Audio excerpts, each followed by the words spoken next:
എല്ലാവർക്കും എൻ്റെ വിനീതമായ നമസ്കാരം. എൻ്റെ പേര് സച്ചു അജിത്. ഇന്ന് ഞാനിവിടെ പറയാൻ പോകുന്നത് പ്രശസ്ത ചെറുകഥാകൃത്ത് ശ്രീ ടി പത്മനാഭൻ്റെ കഥകൾ സമ്പൂർണം എന്ന കൃതിയിൽ നിന്നെടുത്ത കഥയാണ്. ശ്രീ ടി പത്മനാഭൻ 1931 കണ്ണൂരിൽ ജനിച്ചു. ഫാക്ടറി ഉദ്യോഗസ്ഥനായിരുന്നു. 89 ഡെപ്യൂട്ടി ജനറൽ മാനേജറായി റിട്ടയർ ചെയ്തു.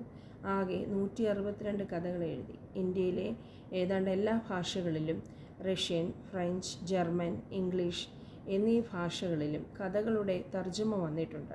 2001 വയലാർ അവാർഡ് പുഴ കടന്ന് മരങ്ങളുടെ ഇടയിലേക്ക് എന്ന കഥാസമാഹാരത്തിന് ലഭിച്ചു. വള്ളത്തോൾ അവാർഡും ലളിതാംബിക അന്തർജനം സ്മാരക പുരസ്കാരവും ലഭിച്ചിട്ടുണ്ട്. പെരുമഴ പോലെ ഇതാണ് കഥയുടെ പേര്. പതിവ് പോലെ ഒരാഴ്ച കൃഷ്ണൻകുട്ടിയുടെ കൂടെ കഴിച്ചതിന് ശേഷം ഞാൻ നാട്ടിലേക്ക് മടങ്ങുകയായിരുന്നു. വണ്ടി സന്ധ്യയ്ക്ക് 7 മണിക്കായിരുന്നുവെങ്കിലും ഞങ്ങൾ നേരത്തെ തന്നെ പുറപ്പെട്ടു. കാർ പഴയ ലോഡ്ജിൽ പാർക്ക് ചെയ്ത ശേഷം വാൾടാക്സ് റോഡിലൂടെ സ്റ്റേഷനിലേക്ക് കുറുകെ നടക്കുകയാണ് ചെയ്തത്. 50 കൊല്ലങ്ങൾക്ക് മുമ്പ് കൃഷ്ണൻകുട്ടിയും ഞാനും വഴി നടന്നിരുന്ന വാൾടാക്സ് റോഡ് ഇപ്പോൾ കൂടുതലും വൃത്തിഹീനവും ശബ്ദമുഖരിതവുമായിരുന്നു. ആകാശത്ത് കറുത്ത മേഘങ്ങൾ തൂങ്ങിക്കിടന്നു. 2-3 ദിവസമായി ഇതുതന്നെയായിരുന്നു സ്ഥിതിയെങ്കിലും ഒരിക്കലും മഴ പെയ്തിരുന്നില്ല. ചൂടാണെങ്കിൽ അത്യന്തം ദുസ്സഹവുമായിരുന്നു. പക്ഷേ ഇപ്പോൾ തണുത്ത കാറ്റ് വീശാൻ തുടങ്ങി. ഒലിച്ചിറങ്ങുന്ന മേഘങ്ങളിൽ നിന്ന് ഏതാനും മഴത്തുള്ളികൾ വീഴുകയും ചെയ്തു. ഒരു നിമിഷ നേരം കൃഷ്ണൻകുട്ടി ആകാംക്ഷയുടെ മുകളിലേക്ക് നോക്കി നിന്നു. എന്നിട്ട് പതുക്കെ പറഞ്ഞു, എനിക്കറിയില്ല, ഇന്നും പെയ്തില്ലെങ്കിൽ ഇവിടുത്തെ മനുഷ്യനും മൃഗവും ചെടിയുമൊക്കെ കരിഞ്ഞു വീഴും, തീർച്ച. പട്ടണത്തിലെ വെള്ളത്തിൻ്റെ സ്ഥിതി അറിയാമല്ലോ. വളരെ അകലെ നിന്ന് ടാങ്കർ ലോറികളിൽ വെള്ളം കൊണ്ടുവന്നാണ് വിതരണം ചെയ്യുന്നത്. അതിനുവേണ്ടി ഇവിടുത്തെ സ്ത്രീകൾ 24 മണിക്കൂറും പ്ലാസ്റ്റിക് കുടങ്ങളുമായി നിരത്തുവക്കിൽ കാവൽ കിടക്കുന്നു. ഇങ്ങനെ തന്നെ പോവുകയാണെങ്കിൽ. അല്പനേരത്തേക്ക് നിർത്തിയിട്ട് കൃഷ്ണൻകുട്ടി പിന്നെയും പറഞ്ഞു, ഇല്ല, അങ്ങനെയൊന്നും സംഭവിക്കുകയില്ല. കഴിഞ്ഞ കൊല്ലം പൂർണ്ണമായി ചതിച്ചു എന്നത് ശരി തന്നെ. ഇക്കൊല്ലം ഇതുവരെ ആയിട്ടും പെയ്തതുമില്ല. എന്നാലും പെയ്യും, പെയ്യാതിരിക്കില്ല. കൃഷ്ണൻകുട്ടി ആശയോടെ ആകാശത്തേക്ക് നോക്കി നിന്നു. വാൾടാക്സ് റോഡിലൂടെ ധൃതിയിൽ നടന്നു പോയിരുന്ന ചിലരെങ്കിലും ഞങ്ങളെ ശ്രദ്ധിക്കുന്നുണ്ടായിരുന്നു. സ്റ്റേഷനിലെത്തിയപ്പോൾ പിന്നെയും 1 മണിക്കൂറോളം ബാക്കിയുണ്ടായിരുന്നു. ബുക്കിംഗ് ഓഫീസിൻ്റെയും പ്ലാറ്റ്ഫോമുകളുടെയും മധ്യത്തിലുള്ള ഒഴിഞ്ഞ ബെഞ്ചുകളിലൊന്നിൽ ഞങ്ങളിരുന്നു. യാത്രക്കാരുടെയും യാത്രക്കാരെ സ്വീകരിക്കാനും പറഞ്ഞയക്കാനും വരുന്നവരുടെയും ബഹളം അതികഠിനമായിരുന്നു. പക്ഷേ ആ ബഹളത്തിലും ഒറ്റപ്പെട്ട ഒരു തുരുത്തുപോലെ ഞങ്ങളിരുന്നു. ഞങ്ങൾ ഒന്നും സംസാരിച്ചിരുന്നില്ല. എങ്കിലും എൻ്റെ മനസ്സിൽ നിറയെ ഉച്ചയ്ക്ക് ദാസപ്രകാശിലെ കല്യാണപ്പന്തലിൽ കണ്ട സവിശേഷ രംഗമായിരുന്നു. രാവിലെ മുതൽക്കേ ഞാൻ കൃഷ്ണൻകുട്ടിയുടെ കൂടെയുണ്ടായിരുന്നു. സാധാരണയായി കൃഷ്ണൻകുട്ടിയുടെ ഉച്ചയ്ക്കത്തെ ഊണ് അനിയത്തി രാജിയുടെ വീട്ടിലായിരിക്കുമല്ലോ. സ്വന്തമായ ഒരു വീട് അല്ല, ആശ്രമമോ വെച്ചതിന് ശേഷവും കൃഷ്ണൻകുട്ടിയുടെ ഈ പതിവിന് മുടക്കമുണ്ടായിരുന്നില്ല.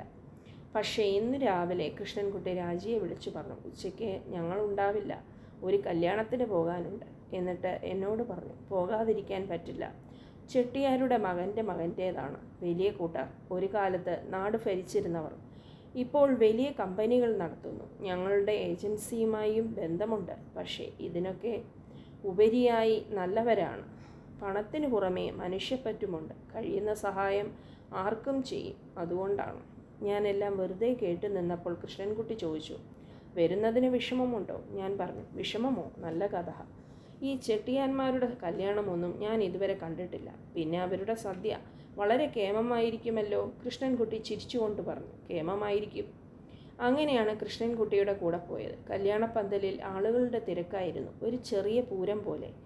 ആനകൾ ഉണ്ടായിരുന്നില്ല എന്നു മാത്രം. എന്നാൽ ആനകൾക്ക് പകരം ചെട്ടിയാർ സ്ത്രീകളുണ്ടായിരുന്നു. കറുത്ത് തടിച്ച അവർ കടു നിറത്തിലുള്ള കാഞ്ചീപുരത്തിലും വൈരത്തിലും മറഞ്ഞു നിന്നു. നടക്കുമ്പോൾ ആനകളെപ്പോലെ തന്നെ ഉണ്ടായിരുന്നു. അവരുടെ കൂടെ ഉണ്ടായിരുന്ന ചെട്ടിയാന്മാരും അവർക്ക് യോജിച്ചവർ തന്നെയായിരുന്നു. സാരിക്ക് പകരം വലിയ കസവുകരയുള്ള സിൽക്ക് ധോത്തികളായിരുന്നു എന്ന് മാത്രം. ഈ ബഹളത്തിൽ നിന്നൊക്കെ കഴിയുന്നത്ര ഒഴിഞ്ഞു മാറി കൃഷ്ണൻകുട്ടി നിന്നു. കൃഷ്ണൻകുട്ടിയുടെ പിറകിൽ നിഴൽ പോലെ ഞാനും നിന്നു. പക്ഷേ ഇങ്ങനെ ഒഴിഞ്ഞു നിന്നിട്ടൊന്നും വലിയ ഫലമുണ്ടായിരുന്നില്ല. ചിലപ്പോഴെങ്കിലും കൃഷ്ണൻകുട്ടി മുൻനിരകളിലെ മാന്യന്മാരുടെ ദൃഷ്ടിയിൽപ്പെട്ടിരുന്നു. അപ്പോഴൊക്കെ അവർ കൃഷ്ണൻകുട്ടിയുടെ സമ്മതം നോക്കാതെ അയാളെ പിടിച്ചുകൊണ്ടുപോയി മുൻപിലിരുത്തുകയും ചെയ്തു. മുൻപിൽ എന്ന് വെച്ചാൽ മന്ത്രിമാരുടെയും വ്യവസായ പ്രഭുക്കന്മാരുടെ ഇടയിൽ തന്നെ. ഇങ്ങനെയായിരിക്കുമ്പോഴാണ് തീർത്തും അപ്രതീക്ഷിതവും എന്നെ ഞെട്ടിച്ചതുമായ ആ സംഭവം നടന്നത്. ആൾക്കൂട്ടത്തിൽ നിന്ന് പൊടുന്നനെ ഒരു ചെറുപ്പക്കാരി മുന്നോട്ട് വന്ന് കൃഷ്ണൻകുട്ടിയുടെ കാലിൽ വീണു. ഞെട്ടി പിറകോട്ട് മാറാൻ ശ്രമിച്ച കൃഷ്ണൻകുട്ടിക്ക് എന്ത്ര അമ്മ എന്ത്ര എന്ന് പറയാനേ കഴിഞ്ഞുള്ളൂ. കൃഷ്ണൻകുട്ടി വലിയ സംഭ്രമത്തിലുമായിരുന്നു. കലങ്ങിയ കണ്ണുകൾ തുടച്ചുകൊണ്ട് ചെറുപ്പക്കാരി തന്നോട് ഒട്ടി നിന്നിരുന്ന കുട്ടിയോട് പറഞ്ഞു, കണ്ണ, ഇത് ആരെന്ന് തെരിയുമാ? കുട്ടി തലയാട്ടിയപ്പോൾ ചെറുപ്പക്കാരി പറഞ്ഞു, വീട്ടിൽ ഫോട്ടോയുണ്ട്. ഞാൻ അതിൽ തൊഴുന്നത് കണ്ടിട്ട് ഇവനും അങ്ങനെ ചെയ്യാറുണ്ട്. കൃഷ്ണൻകുട്ടി വാക്കുകൾക്ക് വേണ്ടി തപ്പി നിന്നപ്പോൾ ചെറുപ്പക്കാരിയുടെയും കുട്ടിയുടെയും കൂടെയുണ്ടായിരുന്ന യുവാവ് ബഹുമാനപൂർവ്വം കൃഷ്ണൻകുട്ടിയോട് എന്തോ പറയുന്നുണ്ടായിരുന്നു. കൃഷ്ണൻകുട്ടി പിന്നീട് പറഞ്ഞു, ശ്രീനിവാസൻ. ചെറുപ്പക്കാരി പറഞ്ഞു, സിംഗപ്പൂരിൽ തന്നെയാണ്, ലീവ് കിട്ടിയില്ല. അല്ലെങ്കിൽ കൃഷ്ണൻകുട്ടി എന്തൊക്കെയോ ഓർത്തിട്ടെന്ന പോലെ മൗനമായി നിന്നു. പക്ഷെ ആ മുഖത്ത് ഏറെ സന്തോഷവും സംതൃപ്തിയും ഉണ്ടായിരുന്നു. എന്നോട് പിന്നീട് കൃഷ്ണൻകുട്ടി പതുക്കെ പറഞ്ഞു, നമുക്ക് ഇവിടെ നിന്ന് പോകാം. പോരുമ്പോൾ അവരോട് കൃഷ്ണൻകുട്ടി വളരെ സൗമ്യമായി പറഞ്ഞു, നാളെ രാവിലെ തിരക്കൊന്നുമില്ലെങ്കിൽ രാജിയുടെ വീട്ടിൽ വാ. അവർ രണ്ടുപേരും ഒപ്പം പറഞ്ഞു. തിരക്കോ? എന്താ സാർ ഈ പറയുന്നത്? ഞങ്ങൾക്ക് തിരക്കോ? സാർ പറഞ്ഞില്ലെങ്കിലും ഞങ്ങൾ വരില്ലേ? എപ്പോഴെങ്കിലും ഞങ്ങൾ അവിടെ വരാതെ പോയിട്ടുണ്ടോ? അങ്ങനെ പോകാൻ ഞങ്ങൾക്ക് കഴിയുമോ? കൃഷ്ണൻകുട്ടി ചിരിച്ചുകൊണ്ട് അതിന് എന്തോ മറുപടി പറഞ്ഞു. പിന്നീട് ഞങ്ങൾ അവിടെ നിന്നില്ല. ആദ്യം ഹാർബറിലേക്ക് പോയി. അവിടെ നടക്കുന്ന ജോലികളൊക്കെ നോക്കി. പിന്നെ ബീച്ചിലെ ഓഫീസിലേക്ക്, അവിടെ നിന്ന് ഹോട്ടലിലേക്ക്, പിന്നെ ഇതാ ഇപ്പോൾ സെൻട്രൽ സ്റ്റേഷനിൽ. ഉച്ചയ്ക്ക് ശേഷം കൃഷ്ണൻകുട്ടി ഏറിയ കൂറും മൗനമായിരുന്നു. പലപ്പോഴും ഞാൻ ചോദിക്കാൻ തുനിഞ്ഞതായിരുന്നു, ആരാണവർ? ഇങ്ങനെ മഹാജനങ്ങൾ കാണുകെ കാൽക്കൽ വീണ് വിതുമ്പുന്ന. പക്ഷെ ഞാൻ ചോദിച്ചില്ല. ഇപ്പോൾ സെൻട്രൽ സ്റ്റേഷനിലെ ബെഞ്ചിൽ വണ്ടിയും കാത്തിരിക്കുമ്പോഴും കൃഷ്ണൻകുട്ടി പറയുന്നത് പെയ്യാത്ത മഴയെയും ജലക്ഷാമത്തെയും ഒക്കെയാണ്. ഒരു ഘട്ടത്തിൽ ഞാൻ പറഞ്ഞു, അതൊക്കെ ശരി തന്നെ, പക്ഷെ അവരെക്കുറിച്ച് എന്നോടൊന്നും പറഞ്ഞില്ലല്ലോ. ഇന്ന് ഉച്ചയ്ക്ക് ദാസപ്രകാശിൽ കണ്ട ആരാണവർ? പുതുതായി എന്തോ കേൾക്കുന്നത് പോലെ കൃഷ്ണൻകുട്ടി എൻ്റെ മുഖത്തേക്ക് നോക്കി. അവരോ? എന്നിട്ട് എന്നോടെന്ന പോലെ പറഞ്ഞു, പറയാൻ അധികമൊന്നുമില്ല, എന്നാലും പറയാം. കൃഷ്ണൻകുട്ടി തെല്ലു നേരത്തെ മൗനത്തിന് ശേഷം എന്നോട് ചോദിച്ചു, മണിയയ്യരെ ഓർക്കുന്നുണ്ടോ? മണിയയ്യർ പണ്ട് ഞാൻ ഗിണ്ടി റേസ് കോഴ്സിൽ ചായക്കട നടത്തിയിരുന്നപ്പോൾ ഇടയ്ക്ക് അവിടെ വരുമായിരുന്നു. നിങ്ങളും വന്നിട്ടുണ്ട്. നിങ്ങൾ അന്ന് ലോ കോളേജിൽ പഠിക്കുകയായിരുന്നു. കൊല്ലം 50 കഴിഞ്ഞു. എന്നാലും ഞാൻ അതൊക്കെ നല്ലതുപോലെ ഓർക്കുന്നു. മണിയയ്യർ വലിയ ആളുകളുമായി അടുത്ത പരിചയവും സ്നേഹവും ഒക്കെയുള്ള ആളായിരുന്നു. എൻ്റെ ഭാഗ്യനിമിത്തമായിരിക്കാം എന്നോട് ആദ്യം മുതൽക്കേ വലിയ ഇഷ്ടമായിരുന്നു. ഗിണ്ടിയിലെ ചായക്കട മതിയാക്കി ഹാർബറിൽ വരാൻ എന്നെ ഉപദേശിച്ചത് അദ്ദേഹമായിരുന്നു. ഉപദേശിക്കുക മാത്രമല്ല, ഏറെ സഹായിക്കുകയും ചെയ്തു. ചെറിയ ചെറിയ കരാറുകൾ സംഘടിപ്പിച്ചു തരാനും മറ്റും. എന്നെക്കൊണ്ട് അദ്ദേഹത്തിന് ഒരാവശ്യവും ഉണ്ടായിരുന്നില്ല. എന്നിട്ടും അദ്ദേഹം എന്നോട് എപ്പോഴും ഒരു സ്വന്തം മകനെ പോലെ പെരുമാറി. എൻ്റെ വളർച്ചയ്ക്ക് എല്ലാ വഴികളും ഒരുക്കി തരികയും ചെയ്തു. പോയ ജന്മത്തിൽ ചെയ്ത ഏതോ പുണ്യകർമ്മത്തിൻ്റെ ഫലമായിരിക്കാം, അല്ലാതെ എന്തു പറയാനാണ്. വയസ്സായപ്പോൾ അയ്യർ ഇവിടുത്തെ ഏർപ്പാടുകളൊക്കെ മതിയാക്കി സ്വന്തം നാടായ തഞ്ചാവൂരിലേക്ക് പോയി. എങ്കിലും എപ്പോഴെങ്കിലും ഇവിടെ വരുമ്പോൾ എന്നെ വിളിപ്പിക്കാറുണ്ടായിരുന്നു. ഒരു 20 കൊല്ലങ്ങൾക്ക് മുമ്പ് എന്നെ കാണാൻ മധ്യവയസ്കനായ ഒരാൾ വന്നു. വളരെ പരവശനായിരുന്നു.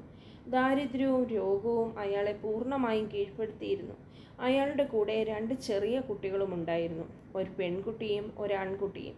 കുട്ടികളും വളരെ പരിതാപകരമായ നിലയിലായിരുന്നു. ജോലി അന്വേഷിച്ചു വരുന്ന എല്ലാവരും ചെയ്യുന്ന പോലെ അയാളും തൻ്റെ കഷ്ടപ്പാടുകളുടെ കഥ വിവരിച്ചു. ഞാൻ എല്ലാം കേട്ടു നിൽക്കുക മാത്രം ചെയ്തു. ഒടുവിൽ എല്ലാം പറഞ്ഞു തീർന്നപ്പോൾ അയാൾ കീശയിൽ നിന്ന് മുഷിഞ്ഞ ഒരു കവർ എടുത്ത് എൻ്റെ നേരെ നീട്ടി. അത് തുറന്നപ്പോൾ മണിയയ്യരുടെ കത്തായിരുന്നു. എന്തുകൊണ്ടാണ് ആദ്യം തന്നെ ആ കത്ത് എനിക്ക് തരാത്തത് എന്ന് ഞാൻ അയാളോട് ചോദിച്ചില്ല. സാധാരണയായി ആളുകൾ അങ്ങനെയാണല്ലോ ചെയ്യുക. അയ്യർ എഴുതിയത് ഇതായിരുന്നു, ഇത് കൊണ്ടുവരുന്ന ആളെ എനിക്ക് നല്ലതുപോലെ അറിയാം. സത്യസന്ധനാണ്. ജോലി, പ്രത്യേകിച്ച് അക്കൗണ്ടിങ് നല്ലപോലെ അറിയാവുന്ന ആളുമാണ്. നിർഭാഗ്യ നിമിത്തം ഇങ്ങനെയൊക്കെ ആയിപ്പോയി. എന്തെങ്കിലും ചെയ്യാൻ കഴിയുമെങ്കിൽ കൃഷ്ണൻകുട്ടി ചെയ്യുക. ഞാൻ അയാളുടെ മുഖത്തേക്ക് നോക്കി നിന്നു. സത്യത്തിൽ അപ്പോൾ ഞാൻ കണ്ടത് മണിയയ്യരെ തന്നെയായിരുന്നു. ആദ്യം ഞാൻ അയാൾക്കും കുട്ടികൾക്കും ഭക്ഷണം കൊടുത്തു. പിന്നെ വസ്ത്രവും തലചായ്ക്കാൻ ഒരിടവും. അതിനുശേഷമായിരുന്നു ജോലി ഹാർബറിൽ തന്നെയായിരുന്നു. ഭാര്യ മരിച്ചുപോയി എന്ന അയാളുടെ വാക്കുകളിൽ നിന്ന് എനിക്ക് മനസ്സിലായിരുന്നു. എങ്കിലും അയാളുടെ പൂർവ്വകാല ചരിത്രമൊന്നും ഞാൻ തിരക്കുകയുണ്ടായില്ല. അയ്യരുടെ എഴുത്തിലെ വാക്കുകൾ തന്നെ എനിക്ക് ധാരാളം മതിയായിരുന്നുവല്ലോ. പിന്നീടെല്ലാം പതിവ് പോലെ തന്നെ നടന്നു. കുട്ടികൾ സ്കൂളിൽ ചേർന്നു. അവർ പഠിപ്പിൽ വളരെ മിടുക്കന്മാരായിരുന്നതുകൊണ്ട് അവരുടെ വിദ്യാഭ്യാസ കാര്യത്തിൽ എനിക്ക് പ്രത്യേക ശ്രദ്ധയുണ്ടായിരുന്നു. ഹൈസ്കൂൾ കഴിഞ്ഞപ്പോൾ അവർ കോളേജിലും പോയി. ഇതിനൊക്കെ ഇടയിൽ അവർക്ക് ഇവിടെ സ്വന്തമായി ചെറിയൊരു വീടുമുണ്ടായി. പെൺകുട്ടിയുടേത് പ്രേമവിവാഹമായിരുന്നു. ഇവിടുത്തെ അറിയപ്പെടുന്ന ഒരു കുടുംബത്തിലെ അംഗം. സമ്പത്തിനു പുറമെ സ്വഭാവമഹിമയുള്ള ഒരു ചെറുപ്പക്കാരൻ. പെൺകുട്ടി തീർച്ചയായും ഭാഗ്യം ചെയ്തവളായിരുന്നു. അവളുടെ അനിയൻ പിന്നീട് ജോലി കിട്ടി സിംഗപ്പൂരിലേക്ക് പോയി. കുട്ടികളുടെ ഉയർച്ചയൊക്കെ കണ്ടതിന് ശേഷമാണ് അവരുടെ അച്ഛൻ മരിച്ചത്. അല്പനേരം എന്തോ ഓർത്തിട്ടിരുന്ന ശേഷം കൃഷ്ണൻകുട്ടി വീണ്ടും പറഞ്ഞു, ഈ കഥയ്ക്ക് ഒരു ബാക്കി കൂടിയുണ്ട്. അതും കൂടി പറഞ്ഞാലേ ഇത് പൂർത്തിയാകൂ. 2 കൊല്ലങ്ങൾക്ക് മുമ്പ് ഇവർ എൻ്റെ അടുക്കൽ വന്ന് അവരുടെ വീട് ഇനി എന്ത് ചെയ്യണമെന്ന് ചോദിച്ചു. അവർ എപ്പോഴെങ്കിലും അല്ലേ നാട്ടിൽ വരുന്നുള്ളൂ. ഇനി വന്നാലും ആ വീട്ടിലെ ചെറിയ സൗകര്യങ്ങൾ അവർക്ക് ഇല്ല. അങ്ങനെയൊന്നും പറഞ്ഞില്ല. എങ്കിലും എനിക്ക് ഊഹിക്കാമല്ലോ. അതുകൊണ്ട് ഞാൻ പറഞ്ഞു, നിങ്ങൾ എന്ത് ചെയ്താലും എനിക്ക് സന്തോഷമായിരിക്കും. അപ്പോൾ അവർ പറഞ്ഞു, ഇത് വിൽക്കുകയാണെങ്കിൽ ഇപ്പോൾ നല്ല വില കിട്ടും. ഇത്തിരി സ്ഥലവുമുണ്ടല്ലോ. എന്നിട്ട് ആ കാശ് ഏതെങ്കിലും അനാഥാലയത്തിന് ദാനമായി. ഞാൻ അപ്പോൾ പറഞ്ഞു, നല്ലതാണ്. എന്നിട്ട് അവർ അതുപോലെ ചെയ്യുകയും ചെയ്തു. പിന്നീട് കുറേ കഴിഞ്ഞാണ് അവർ ഇവിടെ നിന്ന് പോയതിന് ശേഷമാണ് എൻ്റെ പേരാണ് അനാഥാലയങ്ങളിലെ രേഖകളിൽ കാശ് കൊടുത്ത ആളായി കാണിച്ചിരിക്കുന്നത് എന്നറിഞ്ഞത്. അങ്ങനെയാണ് തങ്ങൾ ചെയ്യുക എന്ന് അവർ ഒരിക്കലും എന്നോട് സൂചിപ്പിച്ചിരുന്നതുമില്ല. കൃഷ്ണൻകുട്ടി പിന്നീട് കുറേ നേരം ഒന്നും പറയാതെയിരുന്നു. എനിക്കും ഒന്നും പറയാൻ കഴിഞ്ഞില്ല. പ്ലാറ്റ്ഫോമിൽ വണ്ടി എത്തിയിരുന്നു.